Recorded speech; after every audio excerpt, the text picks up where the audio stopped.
Hey now, Rob here, Rob School of Music, and I am so excited today because I get to hang out with someone that I have known for over 20 years, at least, the legendary Mr. Jake Bowen from Periphery.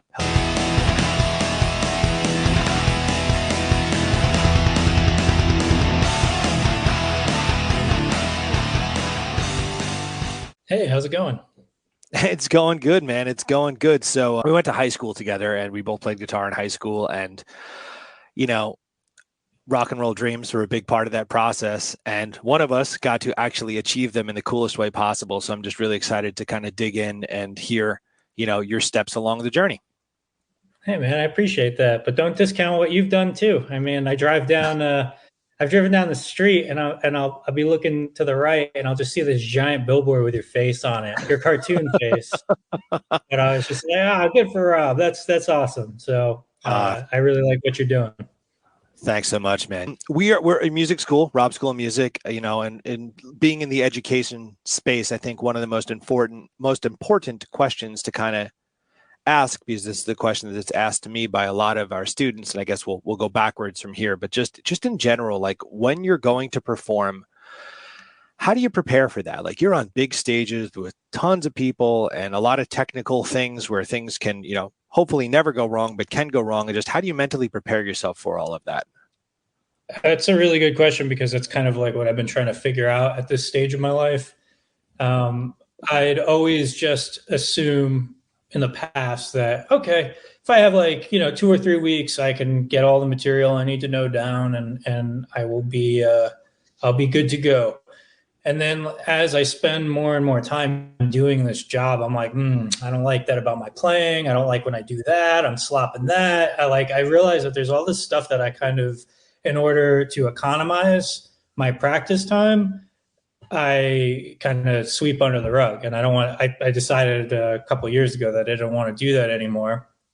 And I started really getting out in front of the practice schedule before a tour. So to even though the guys probably make fun of me because I'll be asking about the set list like, months in advance just so I can get a head start. And it really helps. I feel like I can really drill down on things and kind of make sure that I'm not just doing like good enough. Like I'm really actually representing the material as it sounds on the recording. Because you get a lot of these bands, and you can kind of even hear it. It's almost like you can guess. Like, all right, there's a lot of studio tricks on these recordings. How are they that good live? And a lot of times it never really kind of like hits that spot. And I'd even say Periphery is guilty of that too. But I think that like we all have like made efforts in earnest to try to make that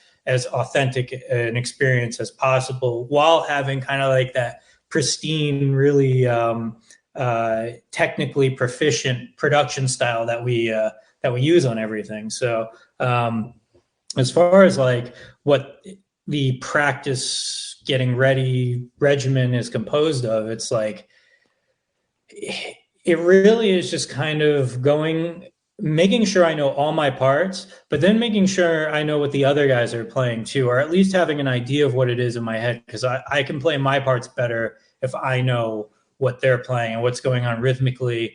Because like we do a lot of layering, and sometimes the layers are kind of in a different sort of rhythm than the main riffs. So trying to just like really understand the music is the most important part. And really, I just go through. I have stems of all our recordings, and I just go through and kind of nitpick everything.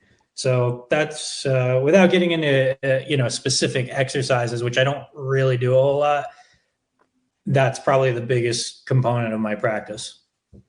That's awesome, man. And it makes sense. And it's so fascinating to me because I've asked variations of that question to a lot of different professional musicians, and everyone has their own unique answer, but the preparation element is always a big part of it. If you know your stuff, you're going to do your stuff, and then you can only control so much. So I appreciate Yeah. that answer. And like the other thing too is like to realize when you're playing something at home, the feeling that you experience when it's when you're playing live is so much different. The way the passage of time is actually like discernibly different, and you kind of have to learn how to attenuate that sort of pace for a show, because sometimes a show can be really that feels really really fast, and then a show can be like, wow, this song is way slower than I ever realized. And kind of being able to harness your adrenaline where it needs to go is also an element to keep in mind. It's not anything you can practice. You actually have to. This is why the practice is so important. It's because you work on it so much to where it is just innate. It's muscle memory at that point. And when this other factor comes in, your chances of staying on the beat are way better if you know the material like the back of your hand. So that's kind of like, I think that's what we're contending here with, at least on the level that I'm playing. Yeah, no, totally. I kind of actually, I'm going to go to a tangent here because you talked about the stems. At the school here, we have a stage that I built in the front, and everyone is on modelers. It's a Roland V drums. Everything is digital, so to say. Everyone has their own headphone mix. So I'm letting young musicians get the experience of sort of having whatever they're going to hear specific to them. When you guys are on stage, what are you hearing in your ears? Is the stage noiseless? Is the click obviously is going the whole time, but like what's in your head? So there's a number of things going on, and I'll try my best to kind of explain them without getting too techno jargony or whatever. Go nerdy. It's okay. It's cool. So we run a wireless in-ear monitor package where we have custom molded in-ears that go into our ears.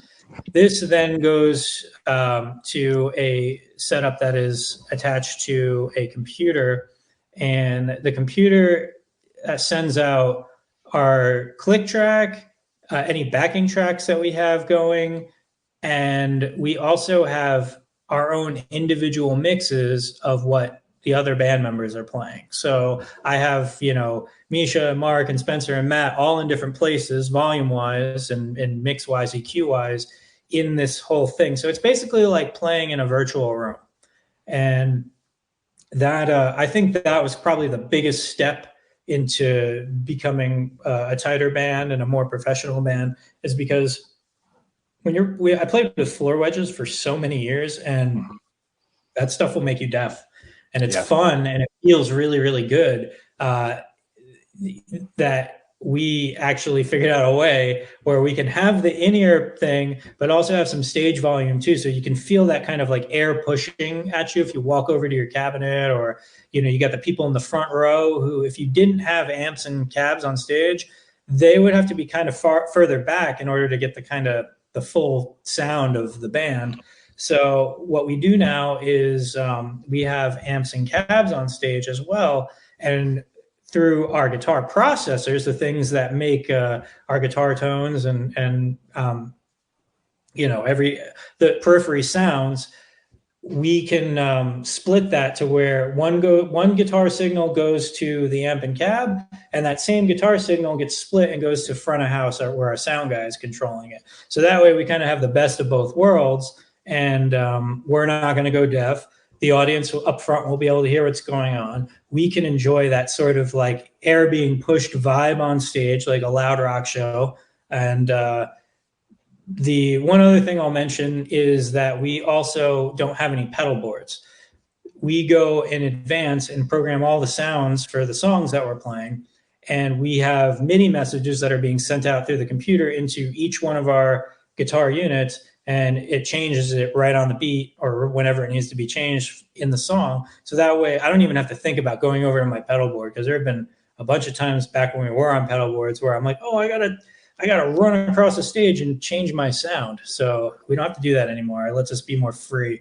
And having the wireless rig is also, kind of crucial to that. Awesome. All right. No, that I think is super important to understand, because when I first was just turning, younger kids onto, you're going to put on headphones and you're going to press this button. You can only, because what we do with it is, let's say we have 3 guitar players playing in a band. I don't know if you're familiar with that, but if one of the kids is maybe not as good as the others, or not as, an earlier place in their journey, cleaner way to say that, we'll say, okay, everyone click number 5, turn him off. So the other 2 guitarists, they don't hear him, but he can hear everything. So he can get himself comfortable. So it's sort of an education spin on the That's a idea really of good idea, man.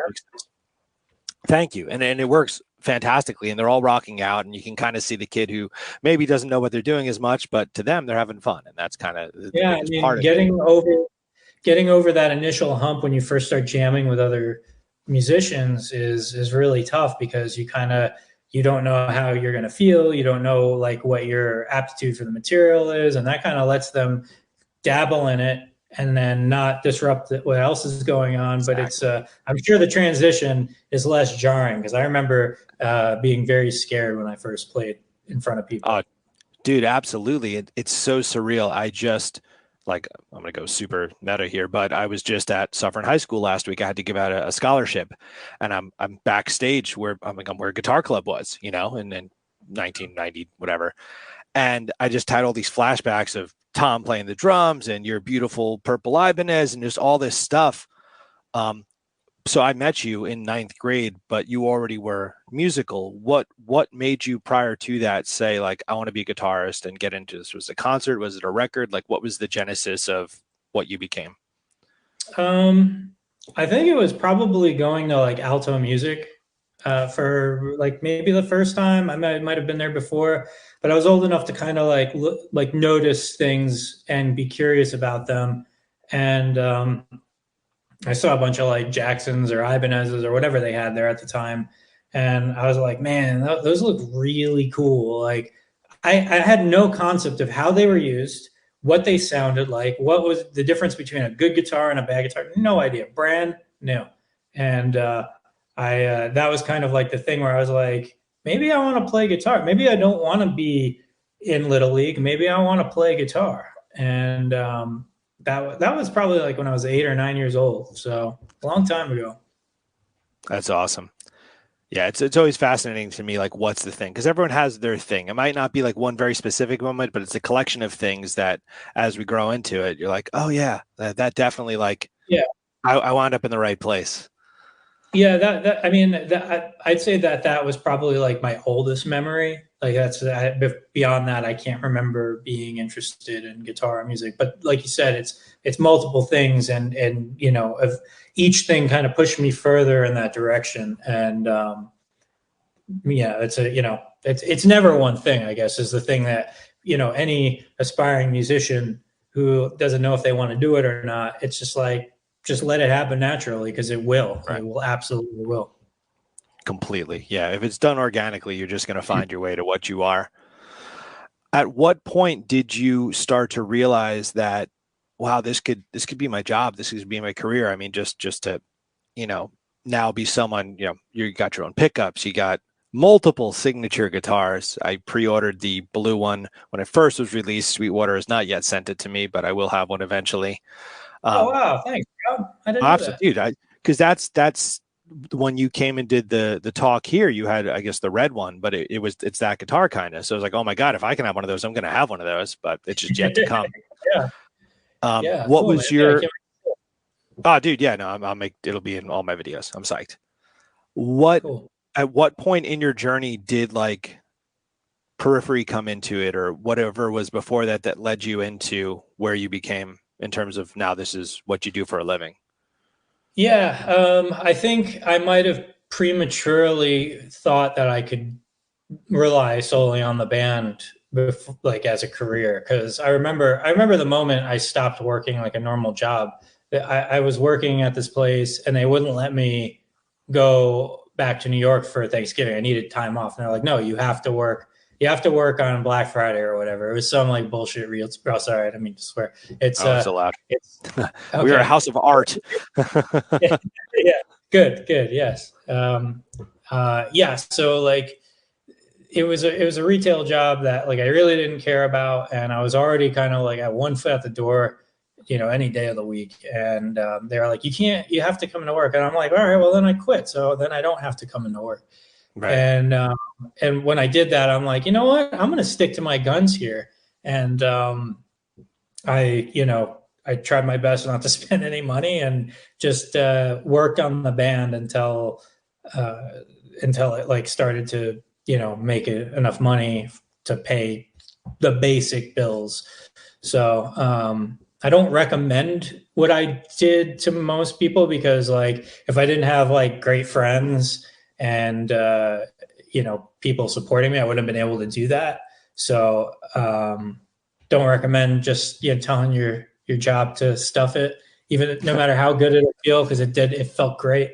Um, but yeah, I'd say when I really started to take notice of like the status of the band changing was when our second album came out, Periphery 2, and I think it came out in 2012. So 2012 is when I really started to like make moves, bigger moves with the music. That's incredible. I mean, and your albums are just fantastic. The newest one is insanely awesome, epic, and huge. Gent is not a genre. That's just amazing. Thanks. What I guess I would like to focus on real quick just the gear side of things. I know a lot of young students, they're like, they go on Instagram and they're like watching some dude who's shredding their face off and they're intimidated by it. I'm like, dude, no, don't choose inspiration, not intimidation, and you'll find your way. Which I guess is the overarching theme of this. You know, you as a guy, you get to say, I have a signature guitar, signature pickups. Like, what is the development side of that? Because that's such a special, rare, incredible achievement. And I think I'm just really curious what that process is like. Yeah. So I kind of piggybacked my first signature guitar off of the rising sort of status of the band. And this was back when your social media presence, social media presence is like a very dynamic and ever changing thing. So it was just at this point in that particular time of social media where like you could post something and people would get really excited about it. Whereas like now it has to like be part of an algorithm, and you're basically like tricking people into seeing your video. And it's like, it was a little different back then. And so like I posted a picture of a custom shop, and people kept hitting me up. They're like, is this going to be a signature? Is this going to be a signature? And that thought had never crossed my mind. I'm like, I'm not the kind of player that gets a signature guitar. I'm, you know, I didn't really feel worthy of it, but I kept getting that question. So I was like, all right, well, you know, if you want to see this, just email Ibanez and tell them. And eventually they hit me up because of enough people hitting them up. And that's kind of how it started. And it wasn't like, it wasn't anything that I thought like I was worthy of at the time. And it was just due to the fact that like I designed a cool guitar in the custom shop, cool enough for people to actually want it. So actually, it looks like this. This one has dust all over it because I haven't been taking care of my stuff. But this was actually the second version of that guitar. This one's pretty old. I had this since like 2013 or maybe. Oh, that's a 7-string. Oh no, I think it was a 7-string. Anyways, I'm thinking out loud.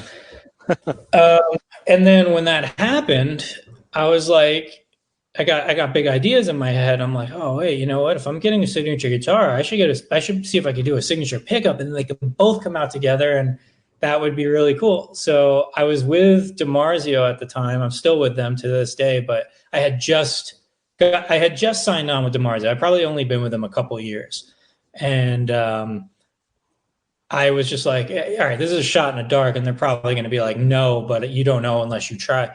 And they were very excited about it the moment I brought it up. So, in like kind of one sort of like moment, I went from just some guy who just thinks he plays guitar to now someone who they want to build guitars for. And it was very surreal and kind of, you know, I'm still in shock that I can, you know, that's part of my life, and I feel very, very lucky. It's a good feeling, and I love the guitar. So it's I think it's extra cool to like put something out that you really believe in and that you use, because I feel like it's very easy, especially now, to kind of get into sort of like an endorsement black hole where you're constantly known as the guy that like tries and applies new gear in really cool and interesting ways. And um, I really just I believe in this guitar, so it's nice.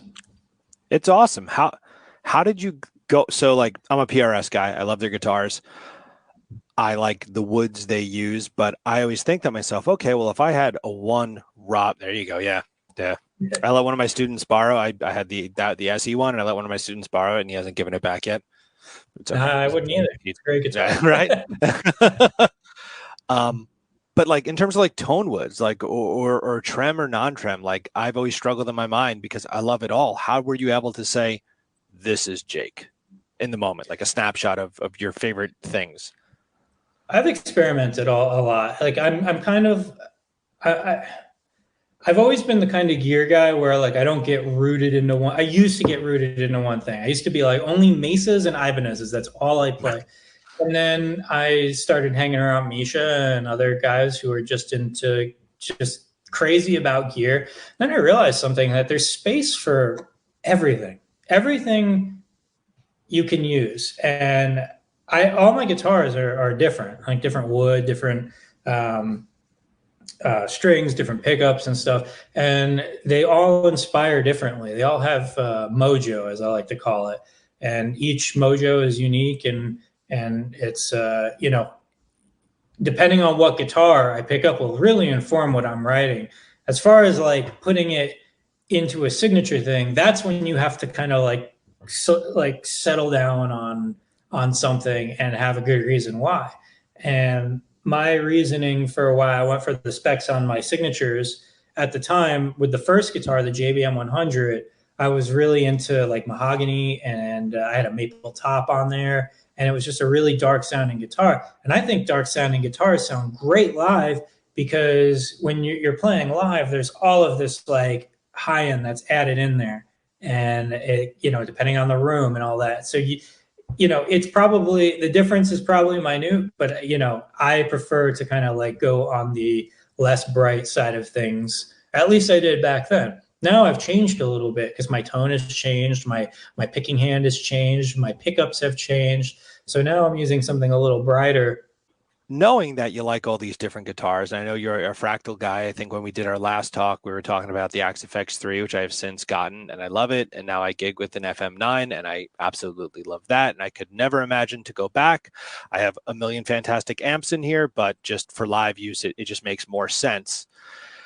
If you're on a desert island and you had to have one guitar, one amp that is not a, digital multi-effect sort of thing, and one pedal, what would you pick? I would probably pick my this LA custom shop. It's not here right now. It's actually with the gear, with Periphery's gear.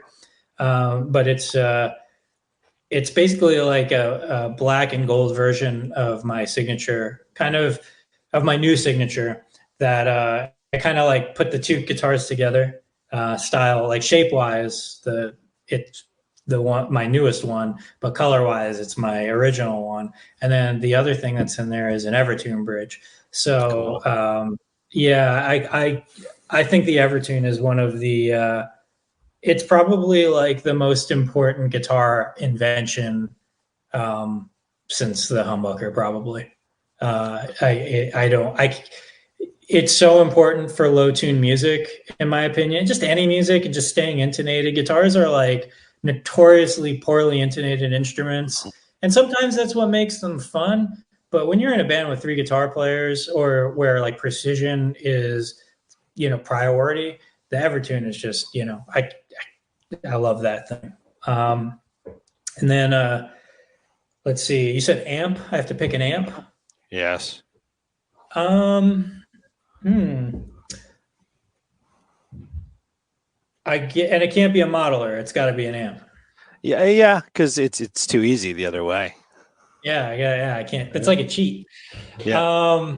Which is how you answered it when I asked you this question the last time. So I'm preparing for. All right. I'd say probably the PV Invective. I think that's probably the best modern high gain amp out. And it's funny because Misha was one of the guys, the other guy in my band, in case people watching don't know that, but he's the guy that helped design that amp. And it just addressed all of the stuff that me and him used to complain about, like back in the early days when I was using a triple rectifier and he was using an Engel Invader. And we just like, we'd have all these things like, why do they do this? And why do they do this? And why isn't it like this? And is it really that much more to put this in there?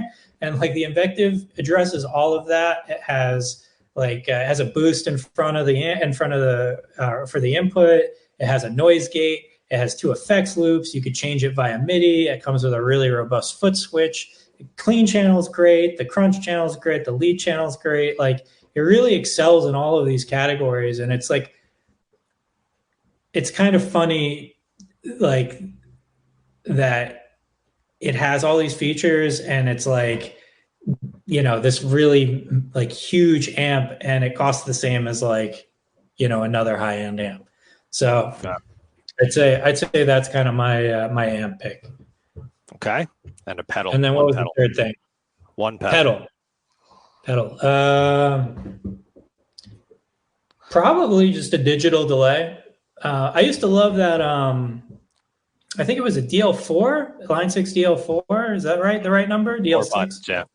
No, 4 with the 4 buttons. Yeah, the green rectangle. Green one. Yeah.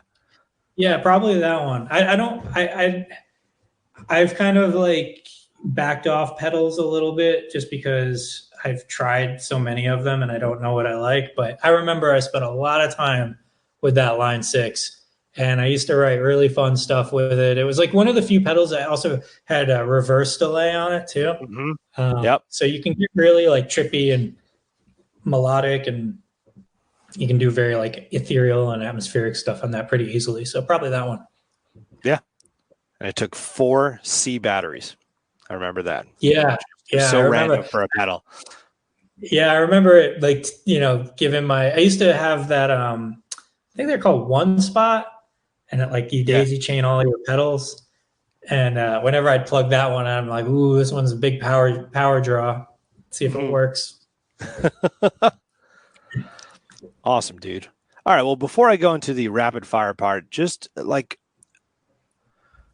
if you were to talk to a younger version of you, because every day in my life, I see young versions of us, not to generalize, but just rockers. First finding Metallica, first finding Pantera, first finding Dream Theater, first finding you guys.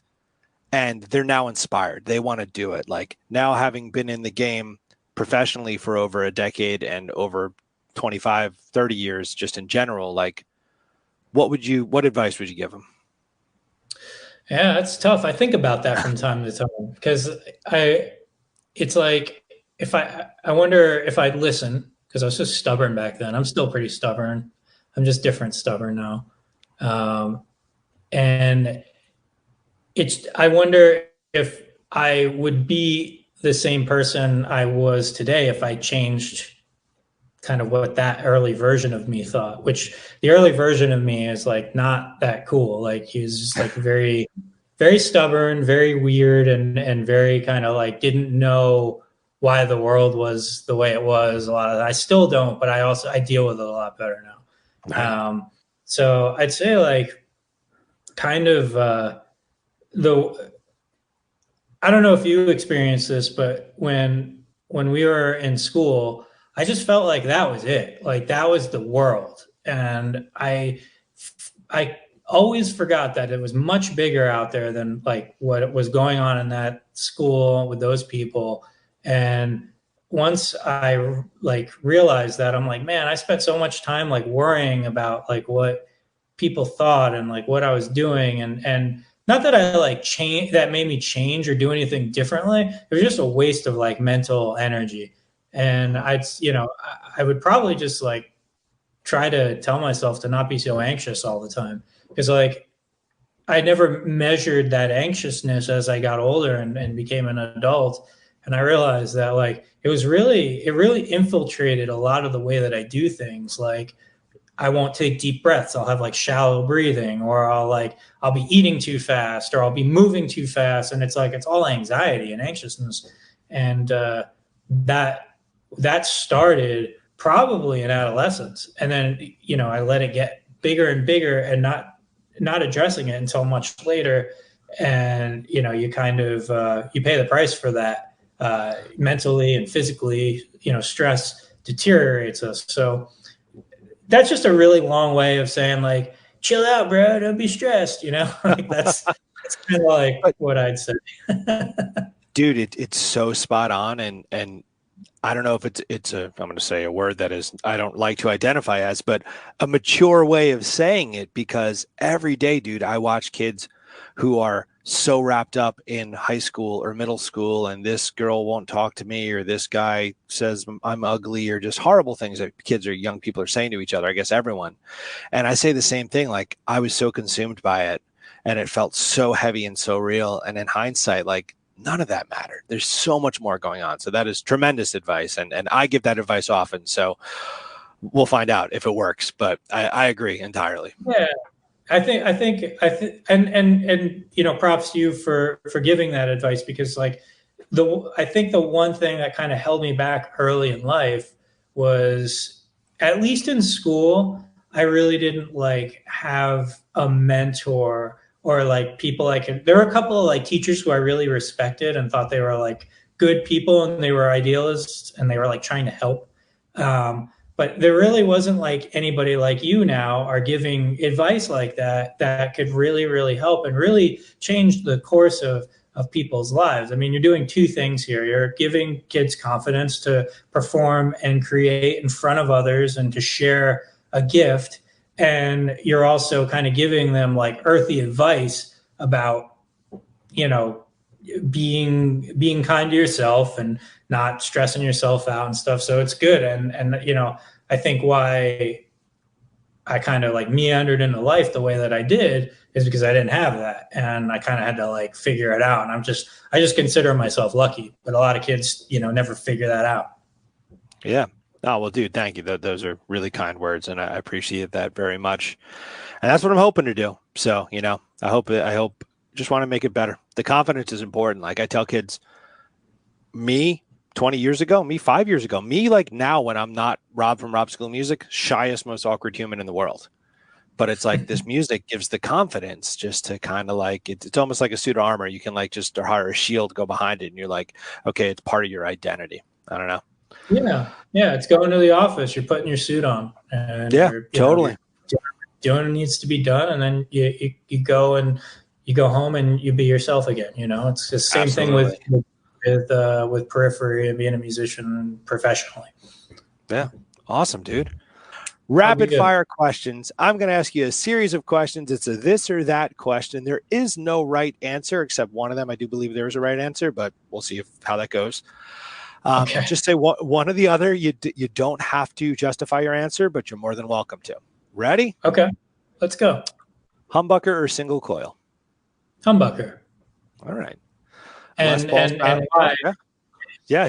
All right. Yeah, justify him. Do it. Yeah. Because you can split a humbucker. No one has said that yet, but you're totally right. People give me these hard, passionate, like, no, because you get more dynamics with the single coil, but the humbucker is more metal. No one said that. So easy. Great job. Yes. Okay. Les Paul style guitar or Strat style guitar, meaning, like solid body heavy thing, or like more like contour. I'd say it's funny because I play a guitar that's a mixture of both. I have the dual humbucker, or my old signature has a dual humbucker configuration, which is like a Les Paul, and I have the switch configured to where I can split the humbuckers into more of a Strat style sound. So if I got to pick one of those two, I'd probably go to the Strat, just because I like that split sound, especially when it's overdriven and you're playing it with somebody who's not playing a split coil sound, and you can kind of layer them, and it makes it sort of like it has like a bass tonality to it a little bit, especially when you're riding on the low string. So I probably go with the Strat. Cool. Awesome. Okay. Tremolo or hardtail style guitar? Asked me like 10 years ago and I would have been like Floyd Rose all the way, man. But I'm now a hardtail guy. I feel like I have enough guitars with Floyds on them, and they give me enough headaches to where like now everything is going to be Evertune, or hardtail. Cool. Okay.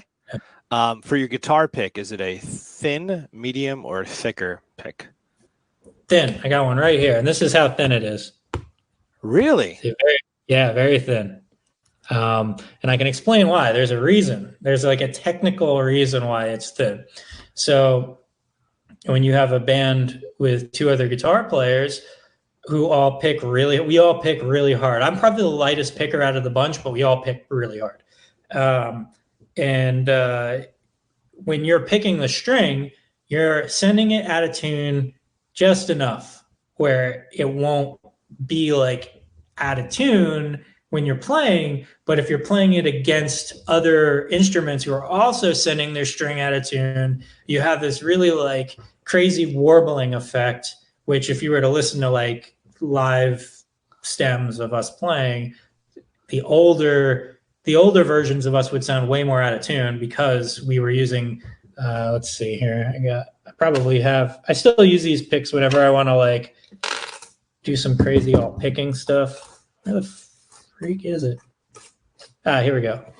So this is more of like a Jazz 3 shape, like the Dunlop Jazz Series, and this is much, much thicker. Oh yeah. See, that one bends like that, and that one's like really hard to bend. But yeah, so we all moved to the Dunlop Flow. These are the Flow picks. And now with more give on the pick, that means less detuning on the string upon attack. So it's probably most people wouldn't notice it. Maybe they would. I don't know. Maybe I'm not giving people enough credit, but it's enough in the ears where we're like, this sounds better when we play it with the thinner pick. That's awesome. I would have never guessed that. That's really cool. It just totally threw me off even more. I was gone. Okay. String gauges. I mean, this is hard because you use a lot of different tunings, but then with the Evertune, you could use 8s and tune it to G and no one would know. But pretending that you're just using a regular guitar, do you like 9s and standard tuning? Do you prefer 9s, 10s, 11s? In standard tuning, which I don't play in too much anymore, actually, my 8 string is tuned to standard. This guy right here. Awesome. But let's see, what do I have on this? Actually, I have to look that up because they're just the Diodario NYXL 8-string pack. NY 8-string pack. Let's see. I can tell you exactly what the gauges are here. 9 to 80. Okay, so it looks like I prefer 9. Oh wait, no, that's the super light. That's not the one. The one I'm looking at is no, it's not that either. Huh. They don't have the right pack on here. Oh wait, here it is. 10 to 74. Wow. Yeah, here it is. 10 to 74. I'm on a website right now looking it up because I'm a nerd. All right, here we go. 10, 13, 17, 30 wound, 42, 54, 64, 74.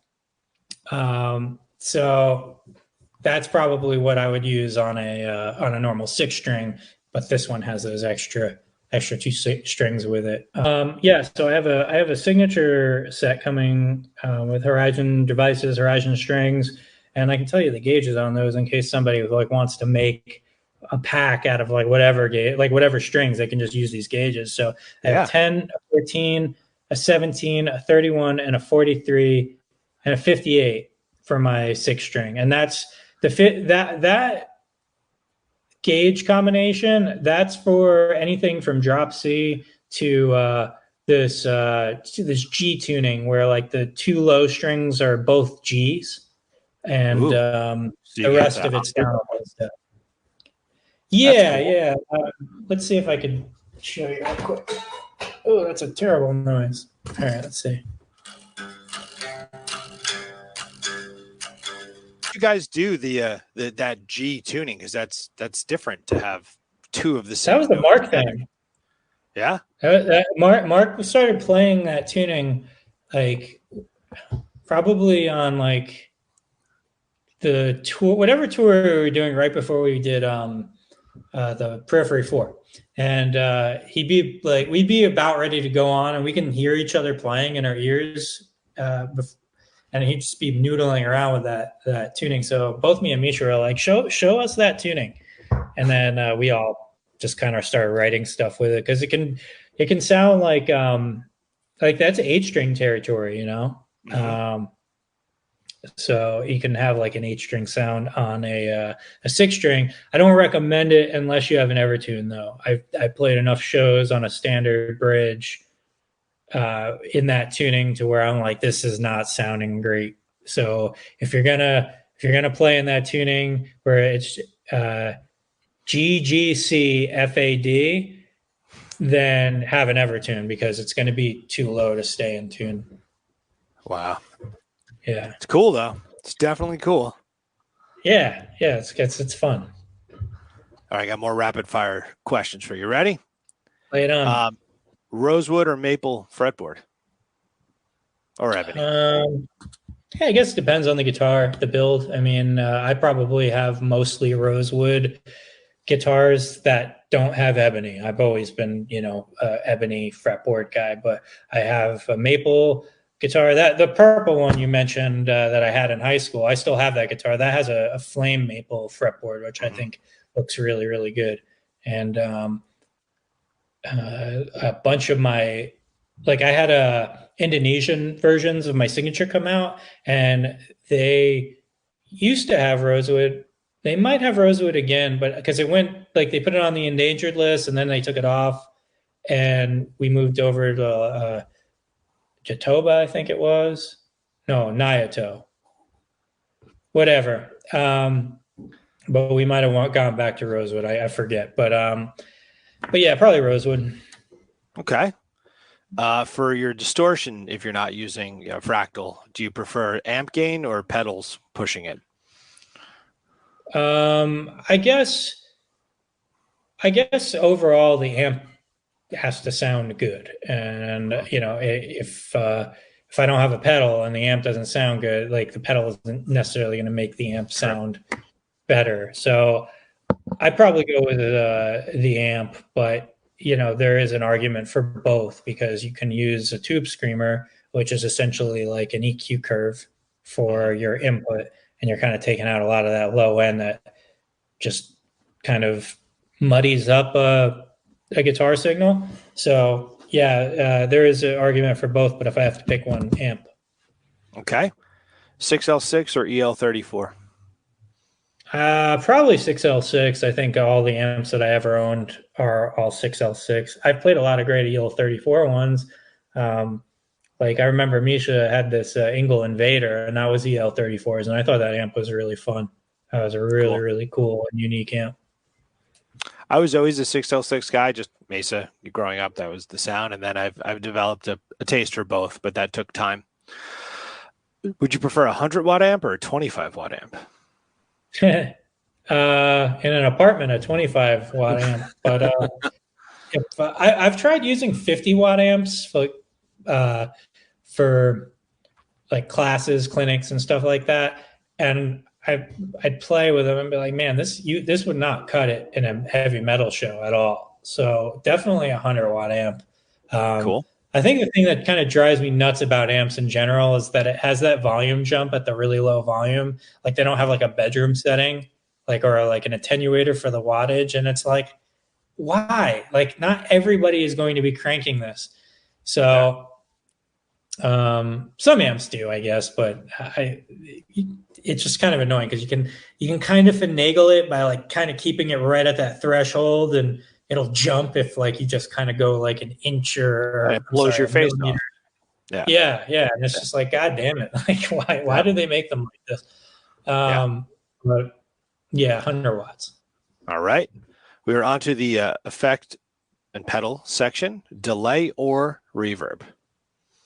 Delay, because you can I think reverbs are good for like kind of making a vibe, but I think delay is probably more useful for compositions. And you can also kind of create an ethereal effect by turning the feedback up, turning the mix knob up, and kind Yep. of getting a sort of reverby effect, depending on the amount of repeats you have going and all that. So I feel like compositionally and vibe wise, the delay pedal edges reverb out. But obviously, I use both on everything. Right. Yeah. These next three are just the answers both, but it's fun to pretend. Yeah. Phaser or chorus? Chorus. Okay. Yeah, I don't mess with phasers too much because I feel like they introduce a lot of uh, mid range, unwanted mid range into like a mix or whatever. Because it's like Mm-hmm. like I'm Yeah. not. You get that hiss. Yeah. No, totally. You're right. Yeah, I'm not too into that. But I mean, when you're the only guitar player in a band, you can get away with a lot of stuff. But the whole thing with Periphery is there's so many guitar players and there's so many layers that you kind of have to be very careful about what effects you're using. But I'd say like the chorus is pretty useful because you can add that to anything with delay and reverb on it and kind of turn the depth up on it and the rate of which it's kind of I forget the term, but where it's kind of moving the EQ around while you're playing it. All of course does this, but or I should say most of them do, but you can use that to great effect when you're playing clean arpeggios because it'll give it like that sort of uneasy feeling vibe. A good example of this is in synthwave music. When you hear an instrument, a keyboard, it'll sound detuned, and chorus can have that effect on the guitar. And it's a fun compositional tool because you're kind of like toying with people's nostalgia a little bit at this stage in the game, and a lot of that is Absolutely. just because a lot of the stuff back then you could tune actively, or you could set the tuning on a synthesizer to be like off a little bit, and you can have the two oscillators like off a little bit, and that was a style, it was a sound. Yeah. No, totally. I mean, it was interesting when the question left my mouth. I figured with your electronic music you do and your solo stuff, I imagine chorus can find its way into that world too. So very cool. Yeah, sometimes. All right, dude. I got like three more, and then I will let you go. But thank you so much for your time so far. Just a couple of Yeah, no this or question. that. Awesome, man. This or that band questions. Beatles or Stones? Hmm. I'd say like for because they're both legends and they both like have songs that everyone knows. Mhm. Um, I'd say as far as like legacy and sort of like who inspired more musicians, I got to go with the Beatles. So we Okay, have we have them to thank for a lot of modern music. I So agree. so Beatles, Okay, Zeppelin or Floyd? Floyd, because I I again, you're like picking bands that just you know basically There's no answer. I know. yeah, it's just like you're apples. You're choosing apples and oranges here. But the reason why I would pick Floyd is because they kind of mass produced prog music and like Yeah. really like cerebral music. So did Led Zeppelin in a lot of ways. Like they were like pretty like heavy for a band that existed before heavy metal. Um, but as far as like Pink Floyd, they were messing with soundscapes and odd time signatures and like lots of stuff that prog bands utilize, and everyone just kind of like, oh, that's nerds music. But no one Right. thinks Pink Floyd is particularly nerdy. Right. So, they were able to kind of like show people like, look, these are interesting musical choices and musical devices for the artist palette. Here's how everyone can enjoy these. And they didn't kind of like alienate people with musicianship. Completely. So if it's Pink Floyd, then is it Dark Side or The Wall? Hmm. Is Dark Side of the Moon a concept album? I don't think so. I know The Wall is. but then The Dark Side Wall goes, is, yeah. yeah, the wall is, but Dark Side goes with Wizard of Oz, but that's not intentional. I don't know. I don't know if it was meant to be. Yeah, I'm not sure. I'm not like a connoisseur. I just it's more of I come from an angle of respect. But Sure. yeah, I'd probably pick Dark Side of the Moon. I felt like The Wall. What they're both great albums, but The Wall is like really serious and like it kind of. I mean, I don't know what the story is really. I have a feeling it has something to do with fascism, and so like the subject matter just comes off as like kind of heavier. And Yeah. Dark Side of the Moon, I'm sure, has a bunch of heavy songs on it, but I don't know the lyrical content as well. And it's just it's more of like a mysterious listen for me. Whereas like The Wall is, pretty realistic, heavy subject matter, that kind of stuff. But again, like I'm not speaking from any sort of like place of like I know these albums like the back of my hand. I know of them. I've listened to them. I like them, but I'm not like Dude, that was the perfect answer. study. That was a really Yeah. good answer though, because it's true in terms of like you hear some of those songs to the wall, and the wall just keeps hitting you over and over again with this like, oh my God, stop. Give me something Yeah. happy. Yeah. All right. Two more. Pearl Jam or Nirvana? Yeah. Nirvana. I remember I went to the CD store, which was I think where I bought CDs before like anything, like before I was able to get to the mall on my own, was Talk of the Town Video. I don't know if you remember that place. Of course I do. It was Yeah. yeah. They used to sell video games and rent Mhm. movies Yeah. and Wow. music and all that stuff. Throwback. Yeah. Yeah. So I went there hoping to get a copy of Corrosion of Conformity's Deliverance because I was listening. I heard their songs on the radio, and I'm like, man, I got to have that record. But I went there, and it was such a small place; they wouldn't have a record like that. They weren't that big of a band back then. Right. But they had Nirvana, Nevermind, and I was like, oh, I know Smells Like Teen Spirit. I got to get this record, so I got that because I didn't want to go home empty-handed, and I just listened to that album like front to back. So I love Pearl Jam, and I think Eddie Vedder is probably one of the most unique voices ever to live. But I listened to Nevermind more than any other Pearl Jam album. Okay. That's all good. Yeah. Okay. And then the one that I feel like is probably most in your wheelhouse, Metallica or Megadeth? I remember having this argument in school, like because I remember I started to move towards Megadeth, and a couple of our mutual friends like would be like, "Nah, man, Metallica. Like, why are you playing with this Megadeth stuff? Right. Like they're just a Metallica ripoff, anyways." It's like, no, man. Like these guys are like, these guys are heavier, edgier, and anyways. I went through stages of both, and now I love both for different reasons. I do have to hand it to Megadeth, kind of like exploring a couple of albums worth of like different sounds, and then realizing, nah, look, we're just going to be Megadeth, and when it kind of went back to their roots on later albums, and I think that they can still pull it off. But I got to give credit to Metallica because they had this, not the last single that came out, the one before that. I forget the name of it. I think it was like Lux Eterna or something like that. Yeah. Is That what was it's the first one for this record. Yeah. Yeah, I heard that and I was like, wow, this is like the first Metallica song I've heard that I love since like something from the Black Album. I was just like, this sounds like the Black Album, and I regard that album pretty highly. So Sure. Yeah, so that long-winded answer is just a non-answer. That's both. The answer is both. That's okay. There's both. And it's funny, like in high school, I was one of those dudes who was like, Metallica, what are you, an idiot? Megadeth, they suck.